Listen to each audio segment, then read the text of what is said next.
DCCB chairman పదవికి రాజీనామా చేసిన పోచారం తనయుడు. కేసీఆర్కు స్పెషల్ థ్యాంక్స్. నిజామాబాద్ కాంగ్రెస్ ప్రభుత్వం అధికారంలోకి వచ్చాక గత బీఆర్ఎస్ ప్రభుత్వం చేసిన నామినేటెడ్ పోస్టులను రద్దు చేసింది. కార్పొరేషన్ పదవులను సైతం సీఎం రేవంత్ రెడ్డి సర్కార్ రద్దు చేసింది. ఇటీవల 37 కార్పొరేషన్లకు హడావిడిగా చైర్మన్లకు సైతం నియమించింది. అయితే బీఆర్ఎస్ శ్రేణులకు సంబంధించిన మరికొందరు ఒక్కొక్కరుగా రాజీనామా చేస్తున్నారు. ఈ క్రమంలో మాజీ మంత్రి పోచారం శ్రీనివాసరెడ్డి తనయుడు పోచారం భాస్కర్ రెడ్డి తన పదవికి రాజీనామా చేశారు.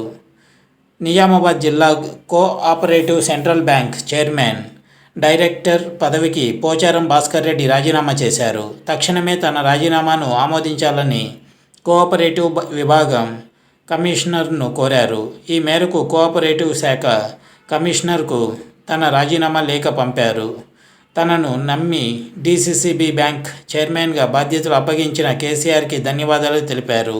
పదవులు వస్తుంటాయి, పోతుంటాయి. నాకు పార్టీ కంటే పదవి గొప్పది కాదని అభిప్రాయపడ్డారు. ఇది వ్యూవర్స్.